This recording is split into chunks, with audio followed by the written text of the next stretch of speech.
Today, we're going to talk about visual effects.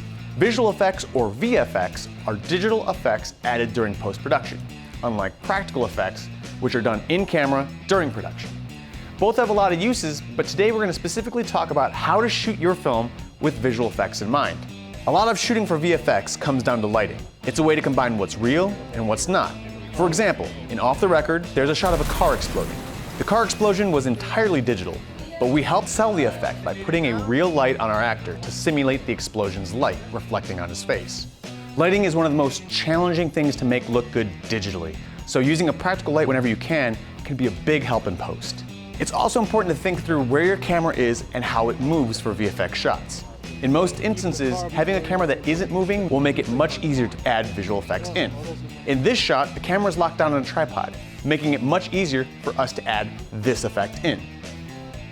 But in this shot, I'm moving and so is the camera, which makes it much more difficult to make an effect look like it's really here.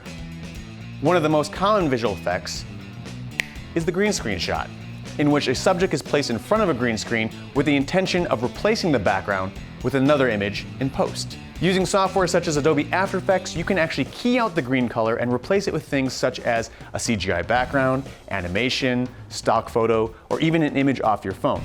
Make sure, however, your talent is not wearing or holding anything green, otherwise it will disappear with the background as well.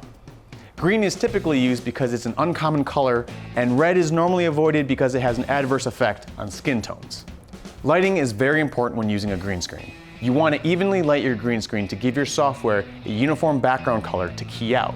You'll also want to remove any kind of shadows caused by creases in the fabric that will make it more difficult to work with in post.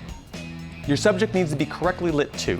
They need to be distinct from the green screen, but the lighting needs to match whatever environment you're placing them in. If I'm brightly lit and I'm put in a night shot, it's going to be much less convincing.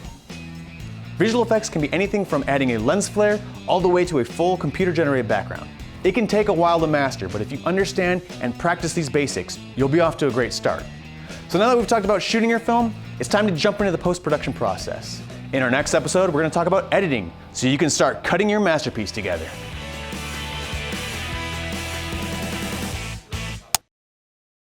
If you'd like to learn more about visual effects, make sure to pick up the book Making Your First Blockbuster, published by Michael Wiese Productions.